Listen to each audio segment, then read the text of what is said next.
nombre es Adriana Franco Zampayo y tengo el honor de ser su maestra de ceremonias durante esta mañana. La Universidad Anáhuac da la más cordial bienvenida a nuestro conferencista, el arquitecto Jorge Pérez Quinto, cronista oficial de la ciudad de Perote, Veracruz. A nombre del doctor José Manuel Cuevas, coordinador de la licenciatura en Negocios Internacionales, y del maestro Rafael Ramos, coordinador del área de Humanidades, agradecemos su presencia esta mañana. También extendemos nuestro agradecimiento a los coordinadores, maestros, alumnos y público en general que hoy nos hacen el favor de acompañarnos. Es un honor contar con la presencia del arquitecto Jorge Pérez Quinto, quien, con su conocimiento y pasión por la historia, nos compartirá una mirada profunda sobre los 500 años de fundación de Perote, así como su invaluable riqueza histórica, cultural y natural. Una ciudad que ha sido testigo del paso del tiempo, guardiana de memorias y tradiciones que han forjado su identidad a lo largo de los siglos. Comparto la reseña de la trayectoria del arquitecto. Maestro en restauración arquitectónica por la UB. Principales trabajos de restauración: Fortín de órdenes militares de Plan del Río, Fortaleza de San Carlos en Perote, varios templos religiosos en el estado de Veracruz. Ha participado en diferentes exposiciones y conferencias en Veracruz, Jalapa y Perote. Articulista de cultura en Diario de Jalapa. Recibió Premio Nacional de Restauración por el INAH Conaculta por los trabajos del Fortín de órdenes militares. Actualmente, cronista oficial de Perote. Estamos seguros de que su charla será una experiencia enriquecedora para todos nosotros. Arquitecto, sea bienvenido.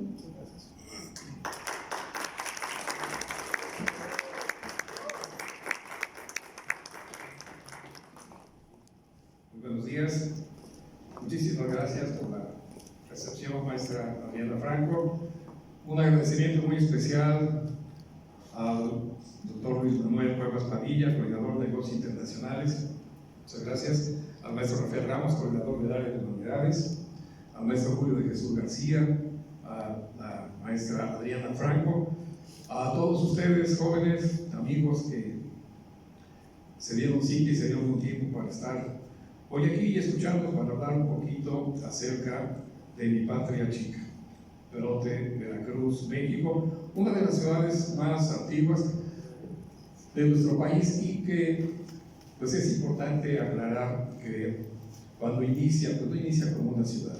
La fecha que se toma como fundación precisamente pues es cuando se establece una venta en el camino de las ventas. Pero les vamos a hablar de un poquito de más temas, porque han escuchado ustedes hablar de esto que se llama estromatolitos. Bueno, pues es algo muy importante. Fíjense que es una célula viva que nos da a conocer un poquito cómo se forma la vida en la tierra. ¿Y qué tiene que ver esto con Perote? Bueno, en la laguna de Achichica más o menos un 40% pertenece al estado de Veracruz, y en el país pues solamente se conoce lugares donde hay estromatolitos, como en la cuenca de Cuatro Ciénegas en Coahuila, en la laguna de Bacalar en la península de Yucatán, en los Cayos de Exuma, en las Bahamas, el lago Salta en Turquía, el lago Pavillón en British Columbia, en Canadá, lago Azul al sureste de Australia, la Reserva Nacional Pampa de Tamagual en Chile. Es decir, tenemos muy cerca de Jalapa y sobre todo en Perote un tema que es muy importante. Yo creo que a lo mejor pues ustedes duro para arqueología, para biología, pero sí es importante que conozcamos cuál es nuestro patrimonio, en este caso natural, porque eso nos da identidad y la identidad siempre nos dará fortaleza. ¿De qué área nos acompañan? ¿Qué estudian? ¿Ingeniería? ¿Civil? No. ¿Química? Sí, petróleo y energía renovable. Ok, bueno, te va a servir este dato si lo investigas, porque precisamente es un fósil viviente. La parte que queda fuera del agua, que hoy parece un coral, realmente es que ya ha muerto, pero la parte que está todavía bajo el agua, esa célula sigue todavía con vida. ¿De qué otras áreas nos acompañan? Medicina.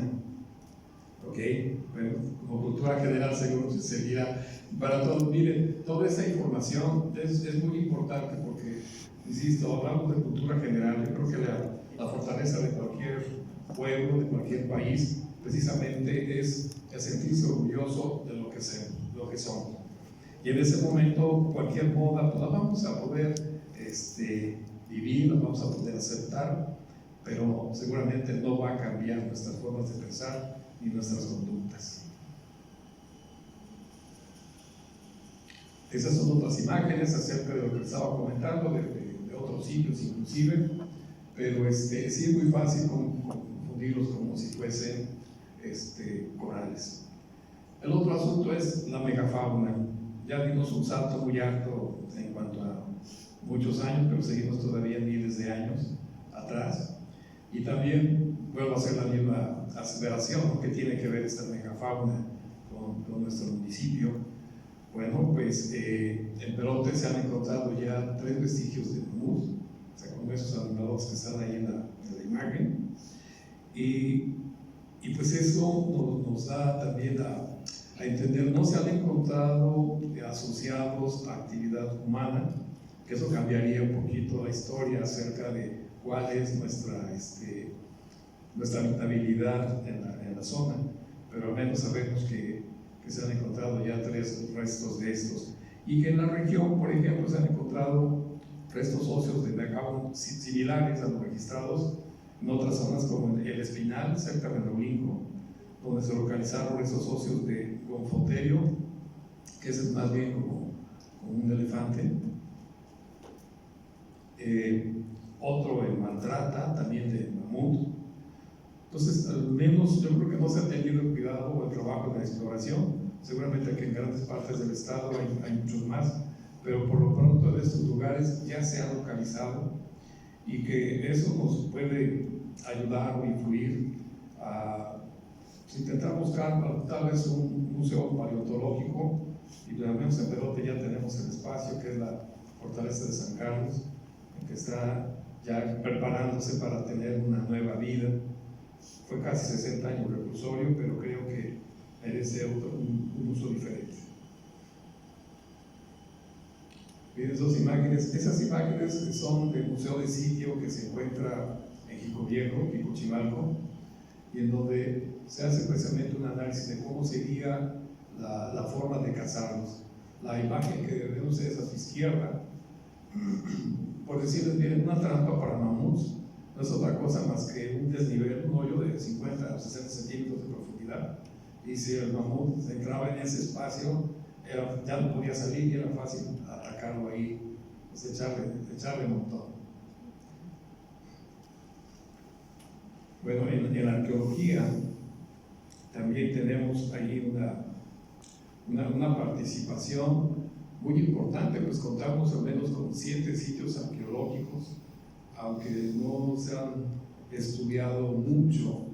Y si ustedes saben, para que sea un sitio arqueológico, pues se requiere de recursos económicos, porque lo primero que tienen que hacer es abrir plazas para poder tener vigilancia todo el tiempo, y también no se difunden mucho porque pues la gente va a buscar a veces lo que no guardó, y eso se produce no solo saqueos, sino produce destrucción. Y las piezas arqueológicas que se encuentran, se las llevan, las venden, y los arqueólogos saben que una pieza sin su contexto pierde toda su información o la mayor parte de su información. En uno de los sitios que se estudiaron por ahí de los años 50 con el arqueólogo Alfonso Medellín Cenil, localiza una ofrenda a Tlaloc. Esas piezas que ustedes ven ahí son de ónix, son fabricadas, y comenta el mismo arqueólogo que seguramente estuvieron sobre alguna madera, alguna tabla, algo que él ya no encontró, precisamente ofreciéndoselo a Tlaloc, junto con los restos humanos de un infante. Y pues podría ver las dos opciones o de interpretaciones, que era en sí un sacrificio humano de un infante a Tlaloc por una larga sequía o por una larga temporada de lluvia, o bien que haya sido el hijo de algún jerarca, de algún tlatoani.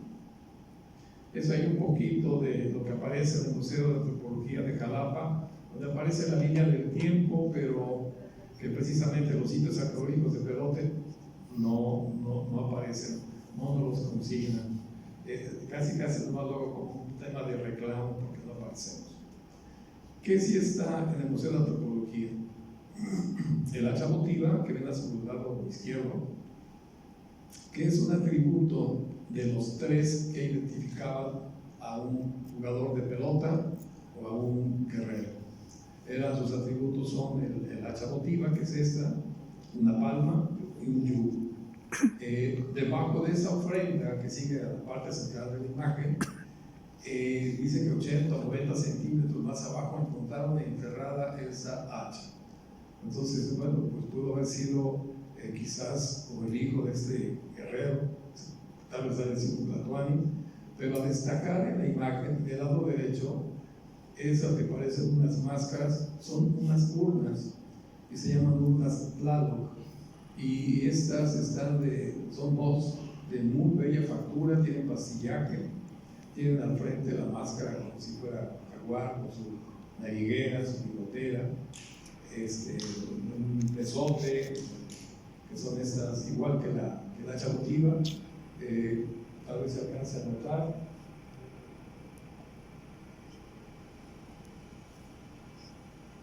Así que aquellos que se hacen piercing, ya desde la época prehispánica se utilizaba, no se sientan mal.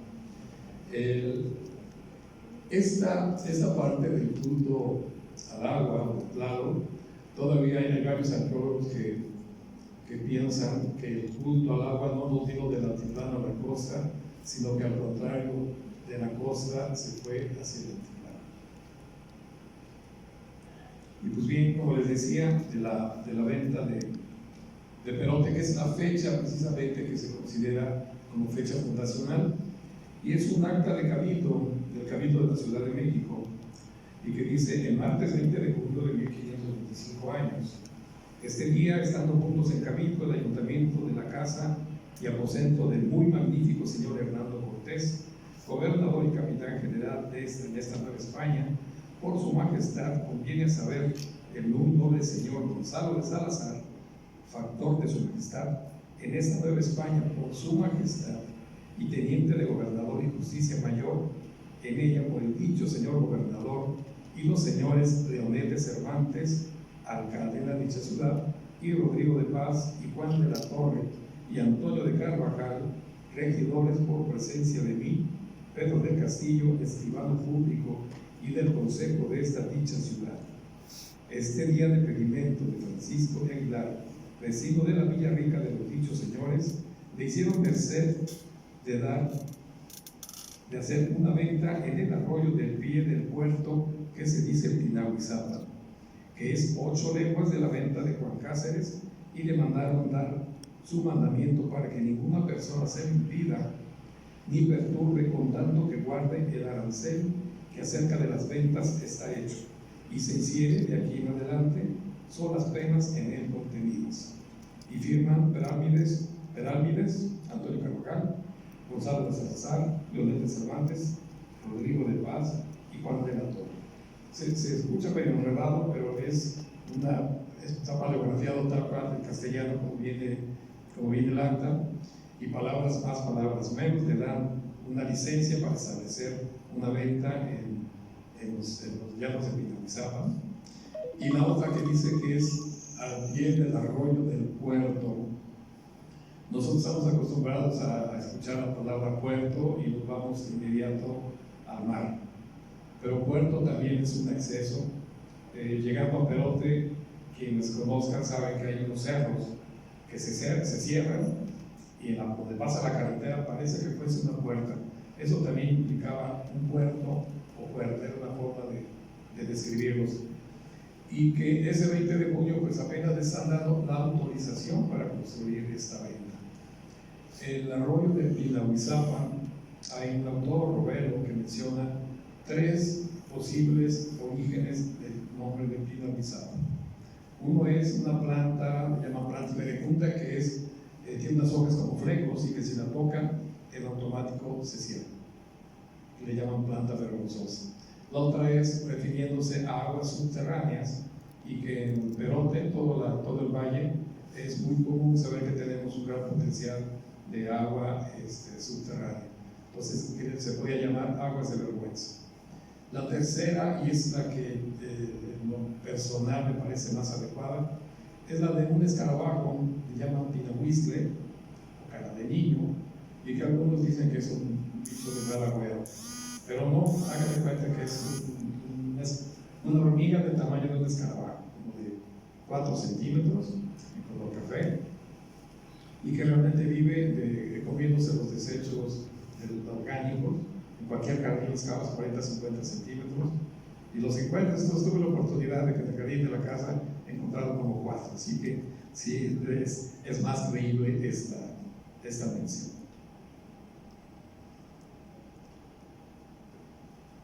Hay otro dato muy importante que es precisamente el nombre de Perote.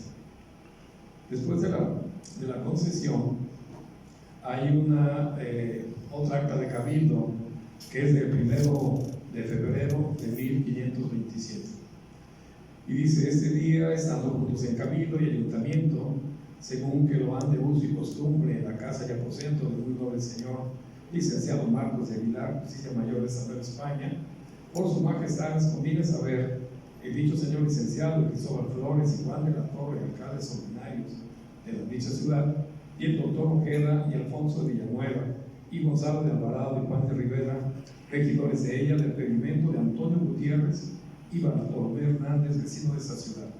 Los dichos señores le hicieron merced de darle licencia para que puedan edificar y poblar la venta de Perote.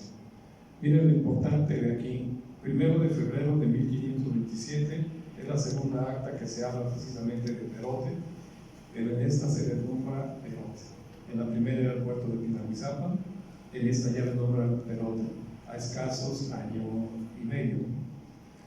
Después viene la siguiente acta, es de julio de 1527, y donde se pide una prórroga para el arrendamiento de la venta de Perote.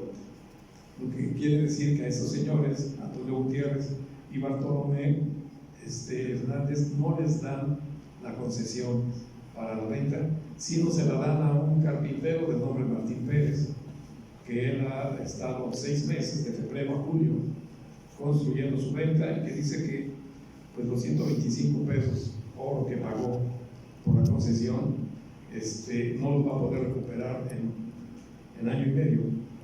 Pide que le den 3 años y le dicen que no, está bien, le damos 6 meses de gracia que se dedicó a construir y que a partir del día de Santiago va a correr su arrendamiento. El día de Santiago es 25 de julio.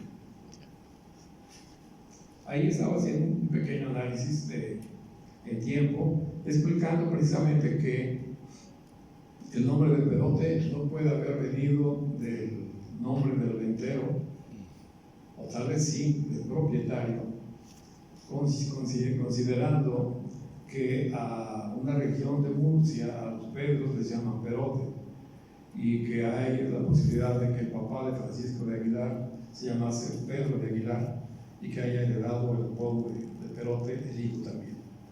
Porque si les daban una merced de 6 meses para construir la venta, solamente quedarían 13 meses para cuando le llaman venta de Perote.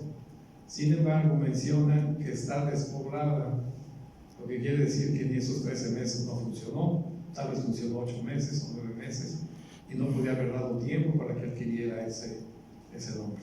Esa es una tarea pendiente que tenemos ahí en Perote, porque oficialmente se dice que Pedro Ansúrez toma el arrendamiento, la venta de 1527, y pues no encontramos datos que eso lo ratifique. Así que eso lo vamos a seguir trabajando. Cuando lo logremos se los vamos a comentar.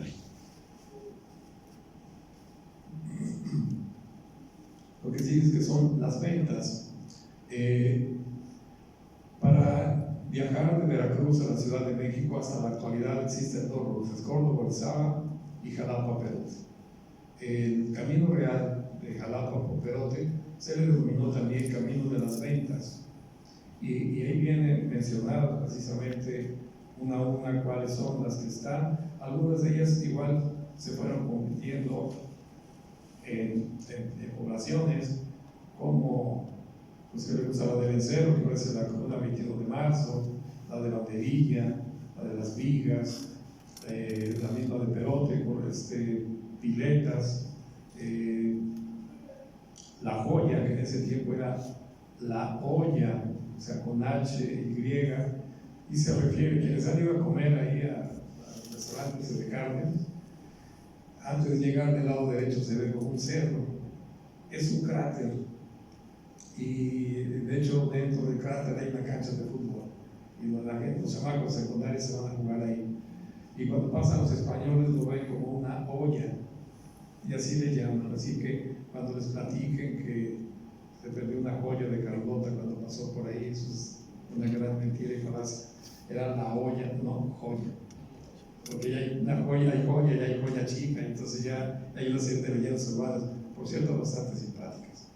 Esta imagen se la robamos al libro del maestro Bermúdez Gabochotegui, y la tomé porque está muy bien hice la combinación. En la parte superior precisamente están las ventas, y en la parte inferior viene en altitud las ventas. Lo que ven ahí arriba es la peña del cofre de Perote. Pues muy bien, el hospital de Nuestra Señora de Belén, de los primeros hospitales veracruzanos. Fíjense que los españoles, cuando llegaban a Veracruz, cuando llegaban a la Nueva España, después de una travesía de casi 3 meses, pues llegaban muy minados de salud, y es para los de medicina. Imagínense viajar 3 meses de bajo condiciones, no venían en cruceros, venían en barcazas, pues llegaban muy minados de salud. De tal suerte que había gente que al bajar a Veracruz, en donde había una serie de esteros, de aguas encharcadas, era muy insalubre, había mosquitos, y gente que bajando pues no lograban salir de Veracruz y fallecían. Entonces dicen que habría que establecer algunos sistemas de hospitales de resguardo para estos viajantes. Dice que cuando Fray de Zumárraga vino a España, al pasar por Veracruz, advirtió la necesidad de establecer allí un hospital, y que con tal fin dejó allí su compañero a Fray Juan de Paredes. En este caso, tal vez Fray Juan hizo la fundación. Sin embargo, Sosa, un autor, afirma que el mismo Zumárraga hizo la erección y que el hospital ya fundado dejó a cargo de dicho fray. Eso, según dice Cosa Labora Salvatoris Nostri, dado por Clemente VII en el año de 1533. Zumárraga fue uno de los obispos que más trabajaron en favor de la obra hospitalaria. Empezó a interesarse en ella a puerto y conmovióse profundamente a ver el desamparo en que se hallaban los viajeros que cruzaban el camino México-Veracruz. En la carta que dirigió al Consejo de Indias el 24 de noviembre de 1536, decía que era necesario fundar 3 hospitales, uno en medio del camino, otro en Veracruz y uno más en Puebla. Para la fecha de esta carta existía ya el hospital de Perote, fundado por el obispo Fray Julián de Garcés hacia el año de 1535. Fíjense que este hospital, aparte de dar el servicio del hospital, los servicios religiosos se llevaban ahí. Es por eso que nuestra parroquia, por ejemplo, se data a principios del siglo XVIII, pero los servicios religiosos de bautismo, de funciones y todo, los daban los mismos sacerdotes que estaban en el hospital de Nuestra Señora de Belén.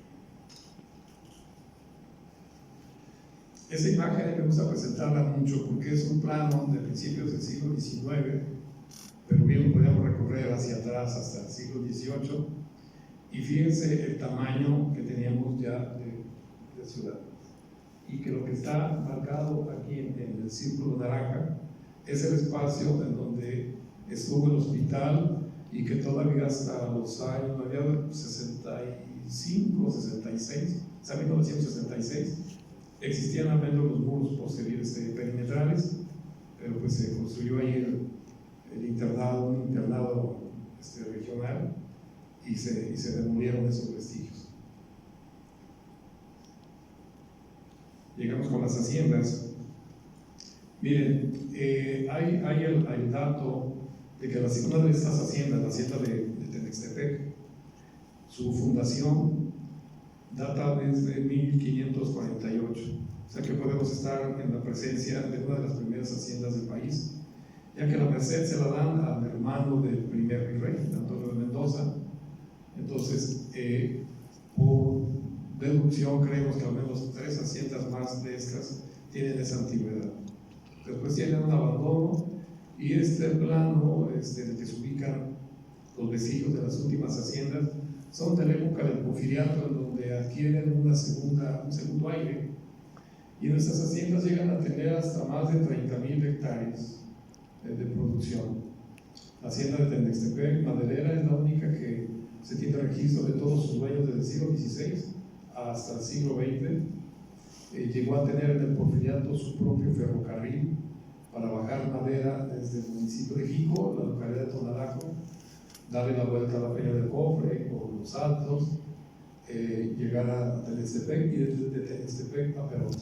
Y esa madera pues se mandaba a Veracruz, se mandaba afuera del país, se mandaba a otras partes de aquí del propio país. Yo no dudo que muchos de los durmientes del último tramo que se construye, que es del ferrocarril, que es de Jalapa a Pisaco, pues habían sido durmientes de nuestro Parque Nacional Cofre de Perote.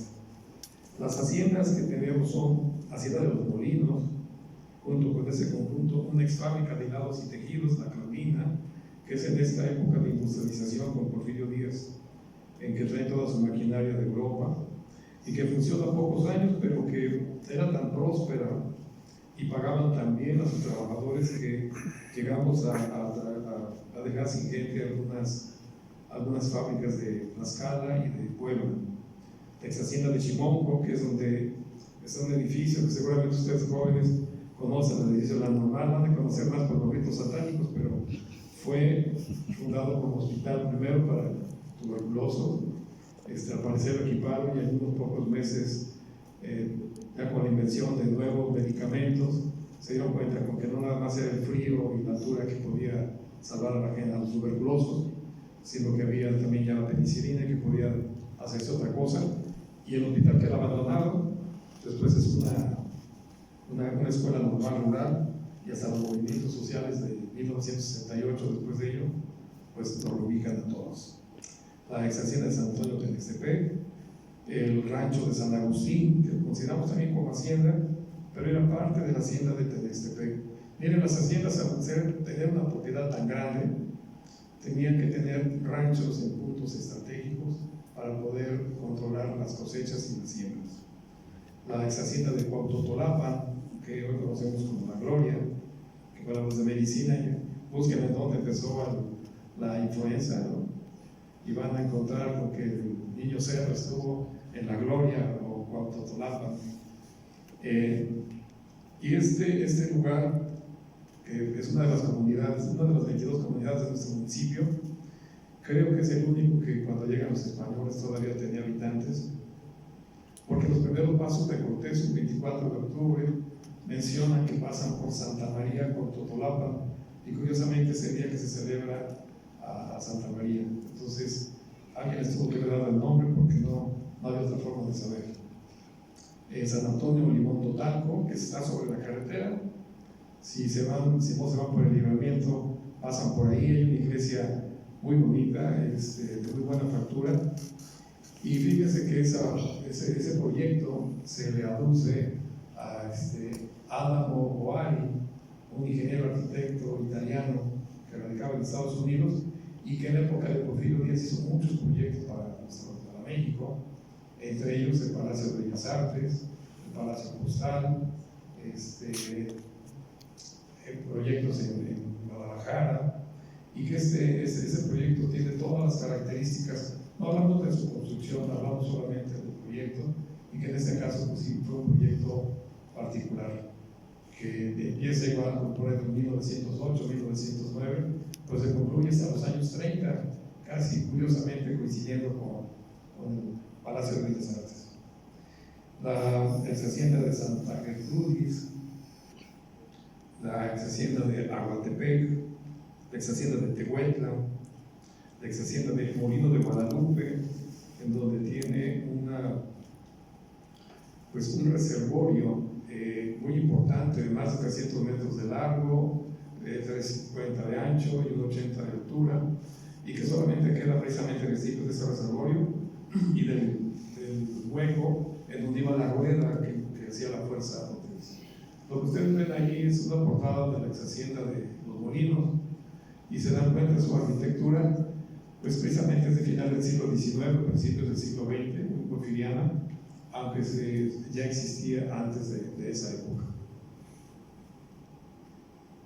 Y estos vestigios son de la ex fábrica de la Claudina, que era el nombre de la esposa del dueño de la hacienda, o sea, doña Claudina Fernández, y que tiene un saqueo tremendo. Y es lo mismo que les comentaba acerca de los sitios arqueológicos. Si uno dice dónde están, pues la gente agarra pico y pala y se convierten en gambusinos. Esta hacienda que es la que les mencionaba, que viene precisamente desde mediados del siglo XVI, y es la de San Antonio Tenextepec, y que se sigue conservando, al menos el casco, que mide más o menos 100 metros por 100 metros, o sea, 1 hectárea. Este correspondería al rancho de San Agustín o hacienda de San Agustín, que forma parte de este complejo de San Antonio Tenextepec. Busquen en YouTube, vean la película de Otilia Rauda, gran parte de esa película la firman ahí, una actriz muy guapa, Cacanudas, el apellido. La otra parte la firman en donde ahora es el VIPS, ahí en el centro de Jalapa. Ese casco es de la hacienda de San Antonio Limón Totalco, donde también se ve pues, la calidad de la estructura y de la infraestructura, que pues era de gente realmente pudiente. Lo que vemos aquí son los vestigios de la ex hacienda de Tehuetla, y si se ve la cantidad de asolve que tiene, lo que se ve en la foto del lado derecho corresponde al vano de una puerta, y si se paran ahí, pues queda ahorita la cintura, ¿no? Tiene un poquito más de 2 metros de arena, porque curiosamente remata en el cauce de un arroyo. Entonces cada que llueve le va cargando arena y la va sepultando más. Esta hacienda, que es la hacienda de Aguatepec, se puede poner con G o con H, se transmite a las dos, y ahí me gusta, ya no se encuentra como en la foto. Esta hacienda se restauró, ahora tienen como un salón de eventos y la renta con todo y habitaciones. Pero a mí me gusta esa imagen porque pues, tuve la oportunidad de tomar la luna en ese momento, y parece como si fuese una acuarela. Estas imágenes corresponden a la ex hacienda de Cuautotolapa, de la Comunidad de la Gloria. Entonces hay algo más ahí que el Niño Cero. Todos estos lugares se pueden visitar. Miren la calidad de la troca, es una bodega, una base de granos. Pero si ven esas estructuras que soportan al muro, parecieran árboles botaderes de alguna iglesia gótica.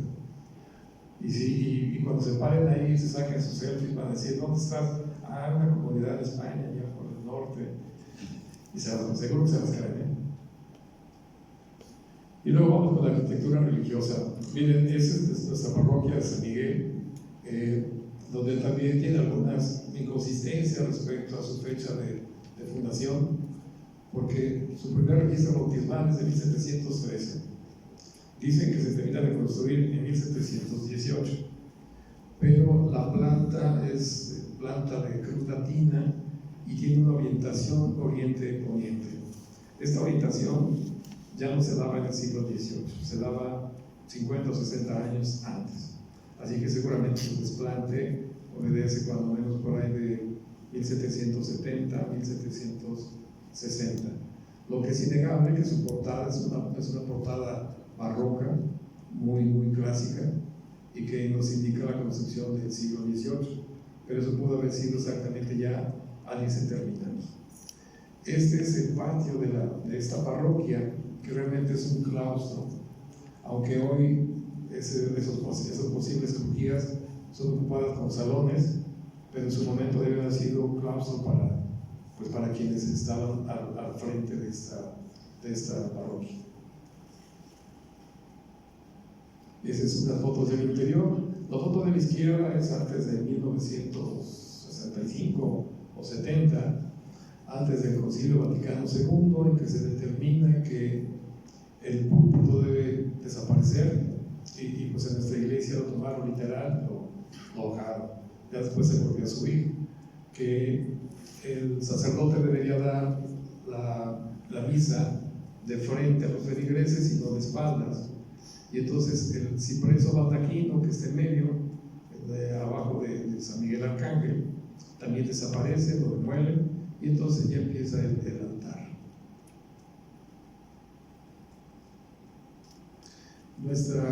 La iglesia o capilla dedicada a la Señora del Carmen, que pues todos los amigos, colegas, investigadores, historiadores, todos solemos mencionar que es más antigua que la parroquia de San Miguel. No tenemos todavía más información, pero sí hay algo curioso. Yo fui a analizarla y solamente en ella encontré un santo que normalmente no se encuentra, y se llama Santos Lok, así como de cerradura, Santos Lok. ¿Quién es Santos Lok? Bueno, a él se le aparece la Virgen del Carmen y le da el escapulario, y es la patrona de los marinos. Así que sí ese podría ser un dato, una pista para seguir de que sí es antes, desde las primeras capillas. La otra es que junto de esta capilla se supone estuvo la primera venta. Entonces, junto con el hospital, eso sería el eje de crecimiento de nuestro municipio. La otra iglesia, que es del Señor del Calvario, y que igual, si conocen Coatepec, tiene el mismo tipo de remates, así tipo chapitel o calvario, que se nos menciona también. En lugar de tenerlo rematado con un cupulín semicircular, termina en punta con un prisma, y eso también tiene pues una identificación iconográfica dentro de la religión, porque precisamente es el emblema del Cerro del Calvario, en donde crucifican a Jesucristo. Fíjense que en la religión católica, sobre todo antes del 18 hacia atrás, todas las ornamentaciones, toda la portada son símbolos iconográficos. En la actualidad llega un yesero de Puebla con un catálogo y te dice cuál te gusta. Normalmente en aquellos tiempos cuando se construyen eran precisamente porque tenían que tener una identidad, una identificación. Así si ven que hay un templo franciscano, lo más seguro es que sí es muy sencillo. En la portada encuentran labrado el cordón de San Francisco, y es una moldura que parece un cordón y tiene un remate como una borda.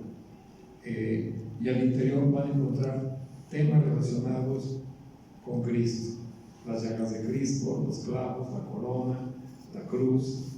Entonces, toda la simbología era iconográfica. Esa capilla, que yo les invito a que la conozcan, es en vivo. Esa es la capilla de San Antonio de Padua en Tenextepec.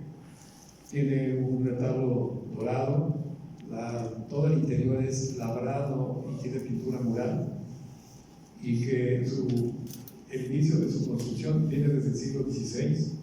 El retablo es seguramente siglo XVII, con columnas salomónicas, y tiene muchos temas cristológicos, como les estaba comentando.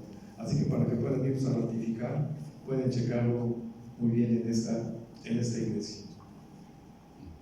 Esa es la capilla de San José, que forma parte de la ex hacienda de San José de los Molinos, y que está cerrada porque está a resguardo del INDAVI, que es por parte del gobierno federal. Esa capilla está dedicada a San Francisco y forma parte de la ex hacienda de Cuautotolapa.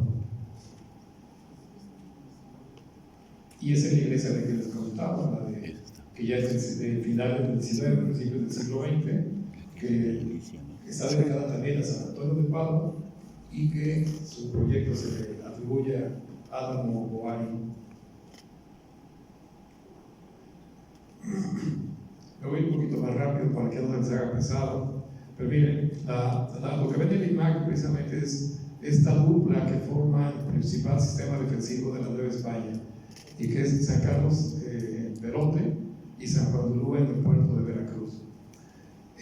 San Carlos precisamente se construye como resguardo de San Juan de Ulúa, considerando que cuando se empieza a construir es porque siguen teniendo los problemas con Francia y con Inglaterra, pero cuando les toman La Habana se dan cuenta que está muy vulnerable Nueva España y que tienen que ponerse las pilas y resguardan construir no solo San Carlos, sino que terminan de edificar San Juan de Ulúa, pero además toda la península de Yucatán. O sea, realmente les entró pánico y se aplican. Entonces, si se dan cuenta, ustedes visitan el Caribe, se van a dar cuenta que las fortificaciones guardan una similitud en forma, pero realmente es que están construyendo con las mismas especificaciones y en la misma época. Y los proyectos militares pues son muy celosos. Lo que muestro ahí es una fracción de un plano del Camino Real, en donde se menciona precisamente la fortaleza de San Carlos, el pueblo de Perote, pero se mencionan ahí casamatas. Las casamatas son casas armadas, no son otra cosa más que unos almacenes de pólvora, y que en el caso de Perote, a escasos 5,5 kilómetros, es una legua de distancia, existen y son la retaguardia militar de San Carlos de Perote. Ahí están ubicados nuevamente, al plano, porque fíjense que los militares precisamente se manejan las construcciones de manera estratégica, más que arquitectónica. Ese es el plano original del siglo XVIII.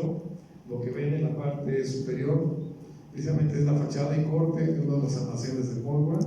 En la parte de abajo es la planta, y así exactamente todavía se conservan dos construcciones. Están habitadas por particulares, pero existe todavía la estructura en la mayor parte. Y lo que se ve del lado izquierdo como un portal es el cuerpo de guardia, y están ubicados en forma triangular. Nosotros llamamos a tres bolillos, una casamata, la otra casamata, y en medio, más o menos a 200 metros, el cuerpo de guardia, para que un solo cuerpo de guardia pueda funcionar para vigilar a esos dos almacenes de pólvora. Ahí está la fotografía aérea, la ubicación de ellas, y a su lado derecho una fotografía de lo que actualmente todavía existe. Bueno, esa fotografía tiene un poquito más de 20 años, pero siguen estando todavía en pie. Y lo que denominamos, bueno, en la teoría de nombrar camino militar, porque hay un camino que va paralelo al Camino Real y que conecta San Carlos, la fortaleza de San Carlos, con las casamatas. Entonces lo que ven ustedes en la foto, al lado izquierdo, es la fachada del cuerpo de guardia y este puente que está a la mitad del camino. Un camino que no lleva a otro lugar más que a este espacio donde se encuentran las casamatas y el cuerpo de guardia, y que sería muy ocioso hacer un puente de tan buena factura en medio de la nada, o solamente para pasar algunas cosechas, ya que este camino está a escasos 300 metros del Camino Real.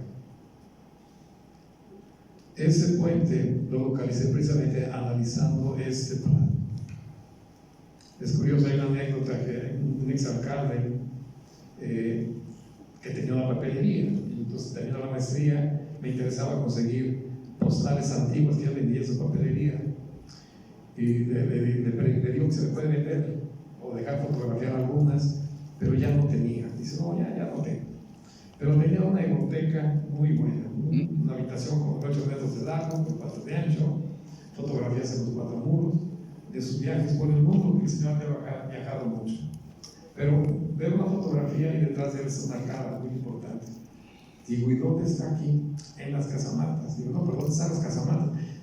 Aquí cerca. Ah, ok.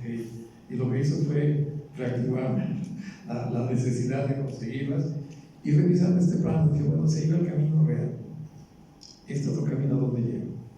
Entonces me metí con mi carro, pues, entre piedras y rasguñado y todo, y llegué exactamente, pasé por ese puente, localicé el puente, y encontré las famosas casamatas. La verdad fue una suerte que me hayan dejado pasar, porque normalmente no lo permiten, pero tuve el tiempo hasta de hacer levantamiento arquitectónico. Miren, esta imagen es muy interesante, porque si ven ya se ve el perote actual, y lo que ven en color morado es lo que estaba a principios del siglo XIX habitado. Así que pues ya éramos una ciudad algo muy importante. Y era importante, fíjense que por nuestro bosque, porque habla por ahí, creo que el maestro doctor Abel Juárez Martínez, que en un año pasó de haber 240 familias a más de 300 familias españoles, porque sacaban creosota de la resina de los pinos para arreglar y carenar los barcos en el puerto de Veracruz. Así que le pegaron duro a nuestro cofre desde siglo XVIII, XIX y creo que continúa. Lo que se ve en la imagen, que en Perote se preguntan, ¿es el cuartel de Benito Juárez? Esas son las caballerizas originales de la fortaleza de San Carlos. La fortaleza se diseña para 1000 hombres. Si era para 1000 hombres, seguramente debería tener entre 300 y 500 caballos. No habría espacio adecuado para tener una fortaleza. Sin embargo, este espacio está a 700 metros del mismo y funcionaba como sus caballerizas. Esta foto histórica es muy importante. ¿Alguien me quiere decir qué cosa ve en la pantalla? ¿Quién dice yo? ¿Qué ven ahí? Veracruz. Escrita la palabra Veracruz, unos países papantecos que son los primeros que estrenaron el reclusorio regional. Pues fíjense que yo lo que vi ahí fueron las líneas de piedra que están en el piso cuando vi esa fotografía. Y eso me ayudó mucho para que los trabajos de restauración que se hicieron hace poco más de 2 años recuperáramos el nivel original y las pendientes de la Plaza de Armas. Porque hice los trabajos de liberación en el 2008 y entonces cuando vi la foto hice calas puntuales y me di cuenta que todas esas líneas de piedra estaban abajo. Y efectivamente, hace 2 años que se levantó todo el pavimento que tenía, localizamos todas las piezas. Algunas un poco sumidas, pero recuperamos toda la pendiente original. Y eso yo creo que es un gran logro en el tema, hablando del tema de restauración. Y como reclusorio, pues aparte de ser una prisión terrible, dicen que éramos peor que el de Lecumberri, pero miren, ahí están llevando este equipo de béisbol para los partidos que se armaban dentro de la misma Plaza de Armas. Pero ya en el siglo XX, en la Segunda Guerra Mundial, nos volvimos internacionales y participamos como estación migratoria. Lo que se ve en la fotografía es una de las cisternas que mide 25 metros de largo, 5 metros y medio de ancho, y de agua le entraban un poquito más de 7 metros de altura. Pero la fotografía de la derecha es una placa de concreto que los alemanes resguardados en la Segunda Guerra Mundial piden que les den permiso para dejar un testimonio de que allí estuvieron. En la Segunda Guerra Mundial, México estaba como país neutral, pero pues Estados Unidos, que ya estaba en pleito, dice: oye, tienes barcos alemanes e italianos, unos en Tampico y otros en Veracruz, no pueden estar ahí. ¿Y qué hago? Pues decomisamos. Entonces decomisamos 14 barcos, les cambiamos de nombre, y entre ellos la Faja de Oro y el Montero de Llano nos unen el primer barco.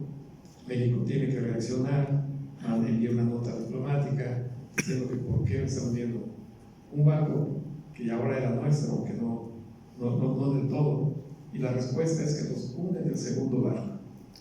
Entonces no hubo otra ante esa agresión más que entrar a declararle la guerra también, y de ahí que tenemos al Escuadrón 201 y algunos soldados que participamos en la Segunda Guerra Mundial. Bueno, pues cuando declaramos la guerra, todos los marinos de esos barcos y algunos civiles alemanes y japoneses los llevamos a la fortaleza de San Carlos para tenerlos a resguardo. Nada más 3 años. Entonces, los alemanes son los últimos en salir, y como se decía, bueno, ¿a qué horas vamos a salir nosotros? Piden permiso para dejar esa evidencia, y es como entramos a la Segunda Guerra Mundial. No sé, hay espacio por si quieren preguntar algo, quedo a sus órdenes, y si no, pues ha sido un placer platicar con ustedes. Muchísimas gracias. Sí. 10 años.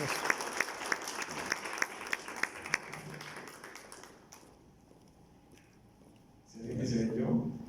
Hay micrófonos aquí. Yo tengo una pregunta. Yo tengo como tres. Adelante, adelante, qué bueno. Muy bien. En el documento. En el Bueno, documento. súper. En el documento que nos enseñó acerca de la venta de perote, Sí, hay una palabra sí. que dice impida, que nadie impida, pero está escrito con Y. Sí, así es. ¿Por qué? O ¿Es sea, fue un castellano? error. No. Ah, ok. No, fíjese que inclusive hay muchas palabras, el AICA, que hoy lo vemos como que no pues así hablamos, es castellano, y ese está transcrito tal cual. Ok. Mi otra pregunta era acerca de la venta. Tengo entendido, bueno, es más una pregunta de sí o no. Sí.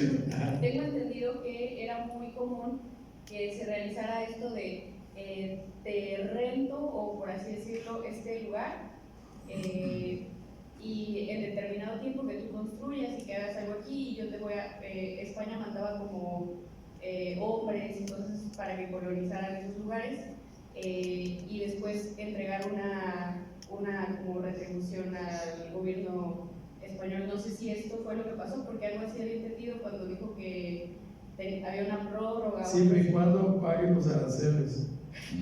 Miren, los impuestos desde ahí nos llegan, ¿no? En el tema del Camino Real se pagaba alcabalas, impuestos, por toda la mercadería que transitaba. En mula, en carreta, a lomo, como fuera, tenías que ver de acuerdo a lo que llevaras, tenías que pagar una alcabala o un impuesto. En Perote precisamente hubo un punto de cobro.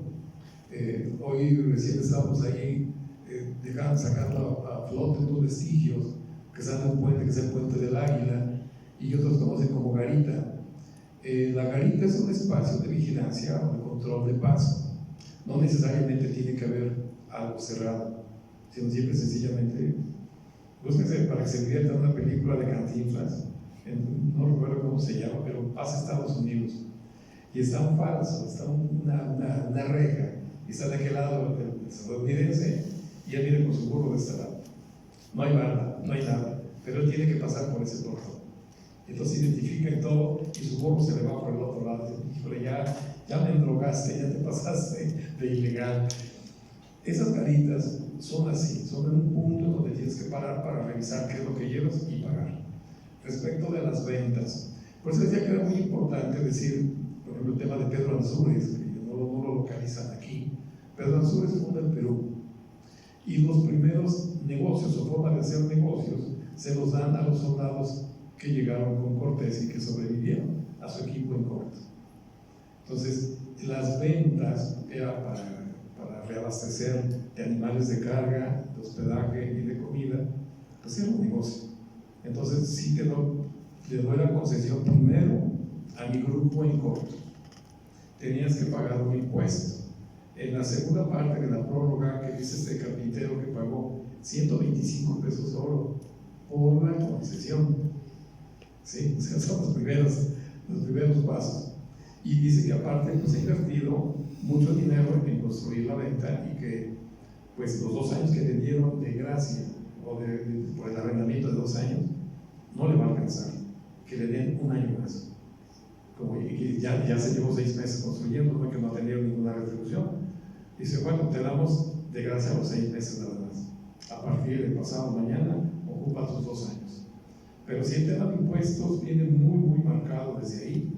Y fíjese que lo que salía de bienes, de oro, que era muy poco, pero salía de plata, de mercaderías, era el quinto real que se iba de impuesto a España. O sea, el 20% de lo que sacabas de plata tenía que irse en impuestos para España. Entonces, sí había un control. Cuando llega el primer virrey, Antonio de Mendoza, llega precisamente a hacer la primera auditoría para saber cómo estaba el tema. porque ya saben que entre la misión, si me está mandando 10, ¿por qué no me manda 100? ¿No? Se me hace que se está quedando por la mitad. Entonces, llega el primer nivel precisamente, hace la auditoría en la Cortés. Y lo hace como se hace en la actualidad. A Cortés lo mandan a España y viene el primer rey. Y como salió bien, es que hay otro tema. Cuando llega Cortés, le gusta la parte del trópico de Veracruz, que es precisamente de Santiago, San Andrés, pero se agarra una pequeña fracción de ahí hasta Oaxaca. O sea, medio país del actual. Y dice que parece el marquesado del Valle. Cuando sale bien con sus cuentas, la burguesa de España regresa con el nombramiento de marqués del Valle. Y al parecer, muchos años siguió precisamente heredando esa propiedad con sus descendientes. Pero los impuestos empezaron desde antes. ¿Alguien más quiere hacer alguna pregunta? El tema gastronómico con España. El tema gastronómico con España. Bien interesante, muy buena pregunta, doctor Ángel, porque recién sigo una página en Facebook de Ágora, España, y resulta que lo que va publicando diario parece que es una publicación de vino, con la celebración de Día de Muerto, ahorita con la Semana Santa, lo mismo, las procesiones, las misas, los eventos, hasta los reclamos. Me dio curiosidad, hace como un mes están poniendo una granja solar, esos paneles solares, y están con sus pancartas: progreso sí, pero no así. Y bueno, ¿qué está pasando? La gastronomía, pues ellos llegan y primero en Perote, hay algo que no les comenté, en los primeros pasos de Cortés, cuando pasan por la zona de Perote, de la parte de atrás del cofre, empiezan a ver que hay mucha similitud del paisaje natural con España, y comentan: es que aquí debería llamarse la Nueva España, y se le queda, o sea, le hace caso al rey y nos pone la Nueva España.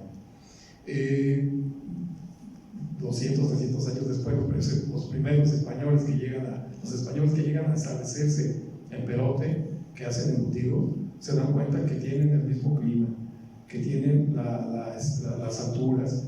Dicen: pues vamos a hacer lo que sabemos hacer allá, criar cerdos y hacer embutidos.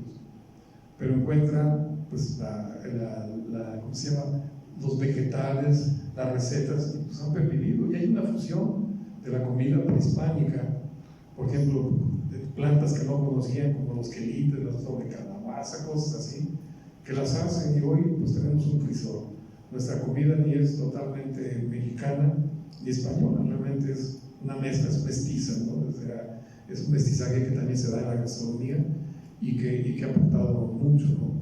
Porque de igual forma de guisar, pues, los animales agrestes, como el venado, el armadillo, que ellos pues traían otras costumbres, pero traían ya un sazón. Así que, pues, la gastronomía sin problema, ¿no? Desgraciadamente hoy en Perote solamente queda un solo productor de embutidos local. Ya todo lo importamos de Puebla, Tlaxcala y los alrededores, que algo que le dio a Perote una identidad por muchos años, porque pues, en mis recuerdos de niño era a veces ir a comprar ahí medio kilo de jamón y ver los carros que pasaban cerca de diciembre en que se llevaban piezas enteras de jamón.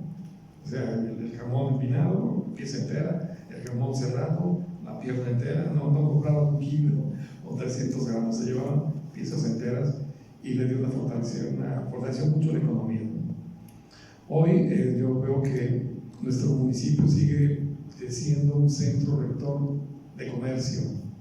Geográficamente abastecemos unas 20 comunidades entre el estado de Puebla y Veracruz, que fin de semana, desde el sábado hasta el lunes, que es el día de tianguis, Perote se ve inundado de comercio, inundado. Entonces, seríamos una ciudad de servicios y comercio, y que recientemente, bueno, del 2000 para acá, que empezaron a permitir la perforación de pozos, la agricultura ha tomado un nuevo auge.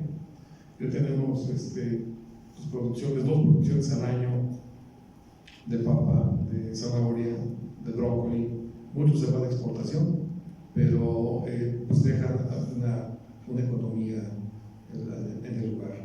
Ya están almacenando una bodega con café.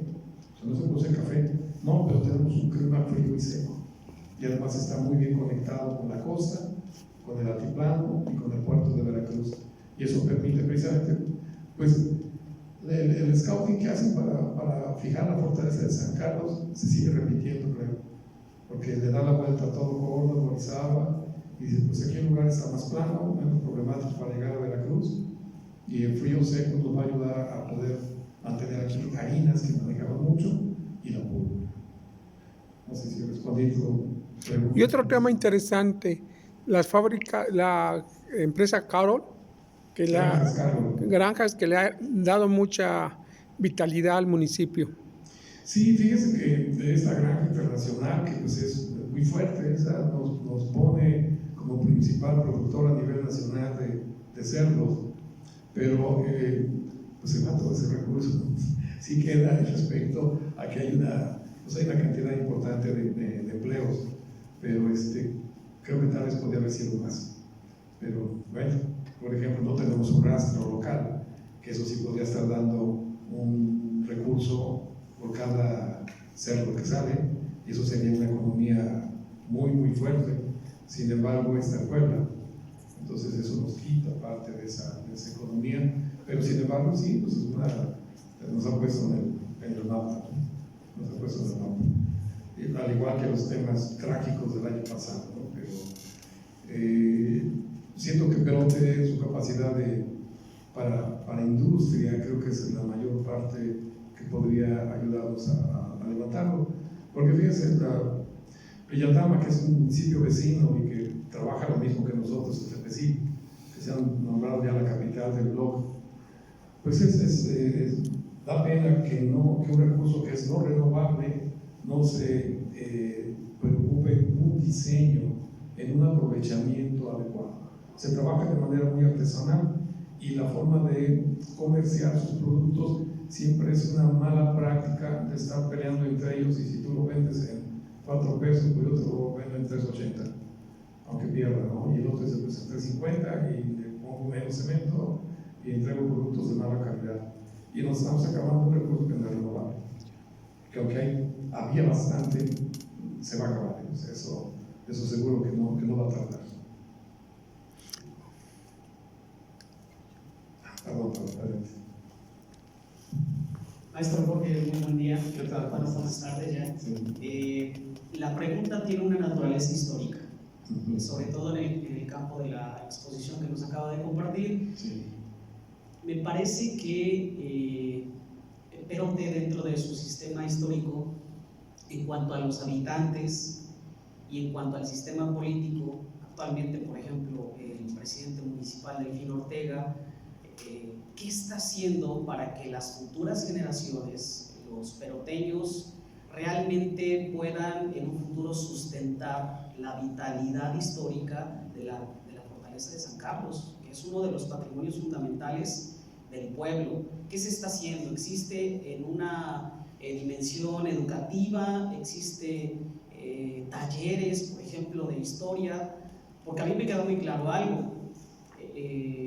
Actualmente muchos de los que aún residen en Perote desconocen, no tienen datos precisos, más que solamente el acontecimiento de los 200 años del Colegio Heroico Militar, que vino el presidente Andrés Manuel López Obrador, hizo participación, exposiciones de autos y demás, ¿no? Pero hay una vitalidad histórica que realmente se necesita rescatar, y que probablemente el sexenio o el sexenio actual necesita hacer hincapié, o el mismo ayuntamiento está promoviendo algo para rescatar, en este caso apoyar la cultura, los hechos históricos, para que esto prevalezca en un futuro. Datos verídicos, históricos del caso.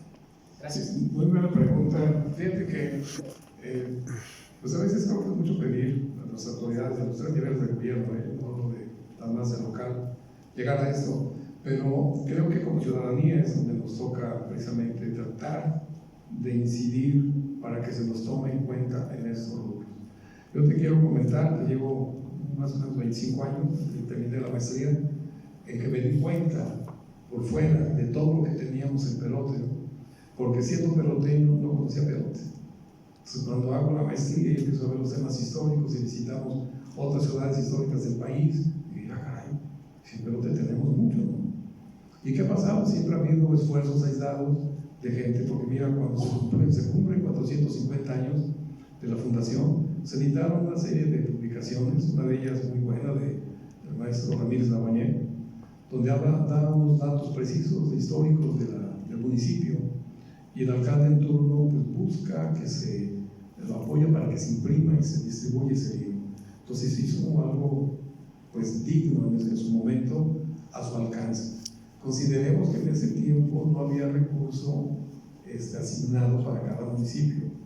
Eso viene años después. O sea, llegaba el recurso al Estado y el Estado, si tenía voluntad, pues apoyaba a tal o cual municipio. Pero aún así hizo varias cosas, pero que solamente fueron gestión. Y que para mí yo creo que es la segunda parte más importante que debe ser un alcalde.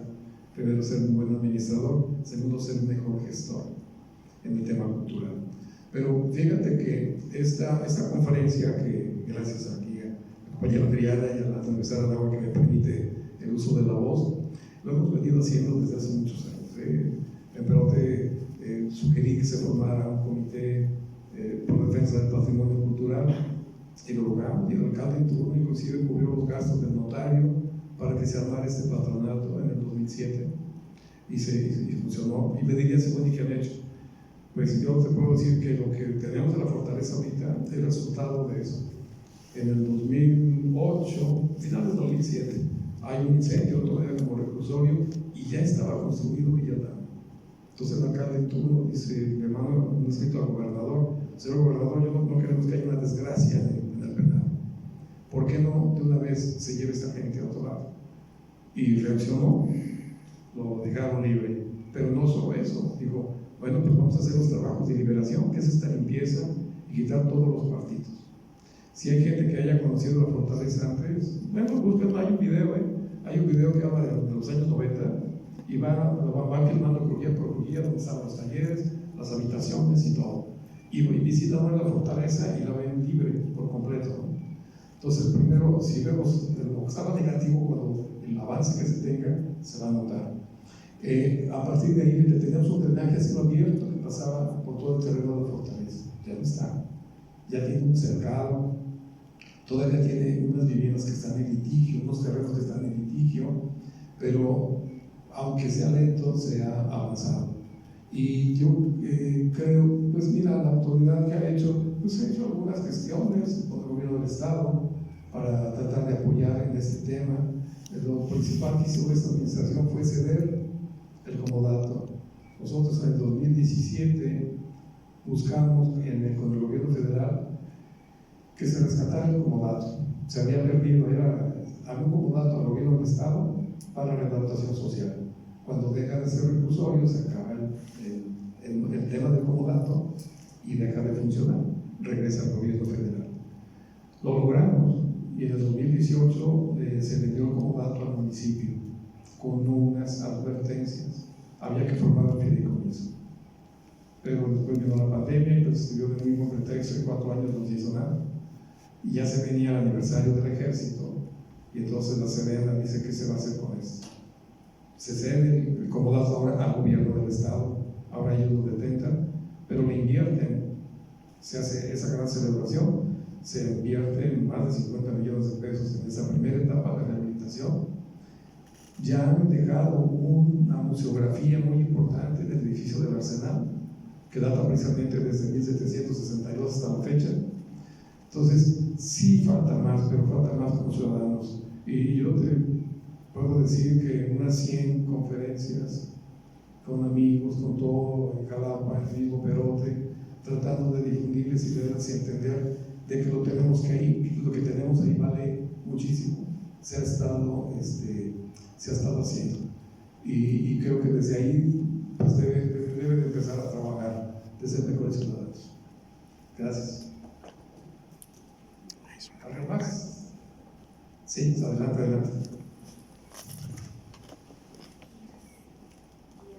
Bueno, yo en uno de mis trabajos fue sobre Perote y encontré que el centro peroteño había sido mandado a hacer por Porfirio mediodía, pero que no se terminó. ¿Eso es cierto?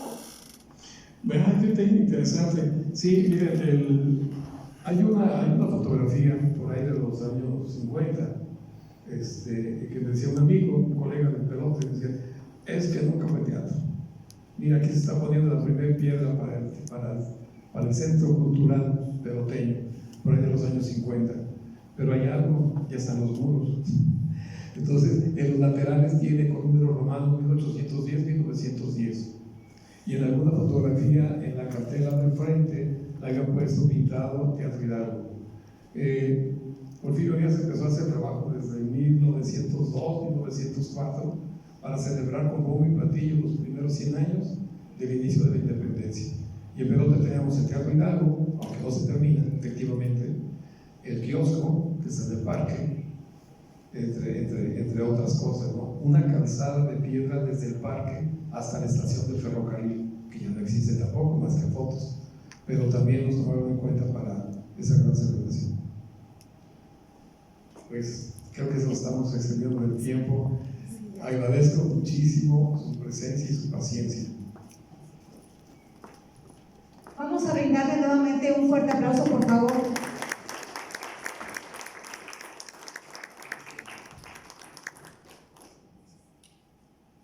Bueno, invitamos al doctor Luis Cuevas para que cierre este magno evento. Muchas gracias, maestra.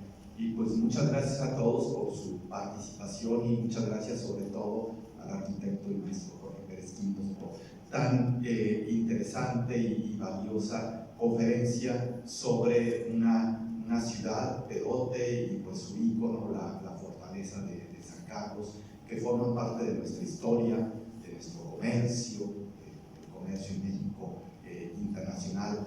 Nació en Veracruz y una parte central de la ruta de comercio internacional por nuestro país, nuestro continente, fue a través justamente de Perote y de la cual la fortaleza de San Carlos es un ícono. Muchas gracias por habernos abierto el panorama y compartir con nosotros tan valiosos conocimientos y que sin duda nos abren el interés de visitar y conocer esta parte de nuestra historia. Y a nombre de la Universidad Anáhuac de Veracruz y de mis colegas que organizaron esta conferencia, muchas gracias, se lo agradecemos y esta es una.